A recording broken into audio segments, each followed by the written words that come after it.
ನಮಸ್ಕಾರ ವೀಕ್ಷಕರೇ, ನಾನು ನಿಮ್ಮ ಮಂಜುನಾಥ್ ಅಡ್ವೊಕೇಟ್ ಮಾತಾಡ್ತಾ ಇರೋದು.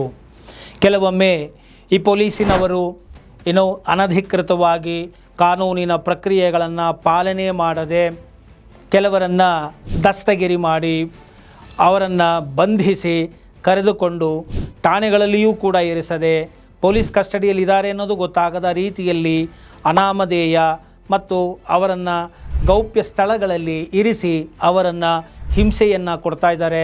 ಟಾರ್ಚರ್ಗಳನ್ನು ಕೊಡುವುದರ ಮುಖಾಂತರ ಹೆದರಿಸಿ ಬೆದರಿಸುವ ಮುಖಾಂತರ ಅವರುಗಳಿಗೆ ಅವರಿಂದ ಕನ್ಫೆಷನ್ ತಪ್ಪೊಪ್ಪಿಗೆಗಳನ್ನು ಪಡೆದುಕೊಳ್ತಾ ಇದ್ದಾರೆ ಅಂತ ಹೇಳಿ ಸಾಕಷ್ಟು ನಾನು ಕೇಳ್ತಾ ಇದ್ದೇನೆ.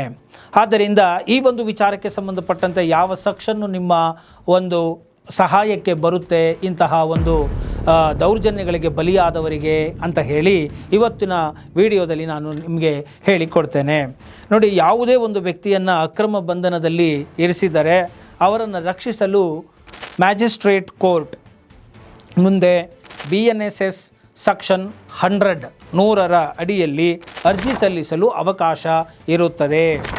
ಅರ್ಜಿಯ ಸತ್ಯಾಂಶದಿಂದ ಕೂಡಿದರೆ ಕೋರ್ಟು ಅಂತಹ ವ್ಯಕ್ತಿಯನ್ನು ಕೂಡಲೇ ಹುಡುಕಿಕೊಡಲು ಪೊಲೀಸರಿಗೆ ಸರ್ಚ್ ವಾರೆಂಟ್ ಮೂಲಕ ನಿರ್ದೇಶಿಸುತ್ತದೆ. ಸರ್ಚ್ ವಾರೆಂಟನ್ನು ನೀಡೋದ್ರ ಮುಖಾಂತರ ಪೊಲೀಸರಿಗೆ ಡೈರೆಕ್ಷನನ್ನು ಮ್ಯಾಜಿಸ್ಟ್ರೇಟು ನೀಡ್ತಾರೆ.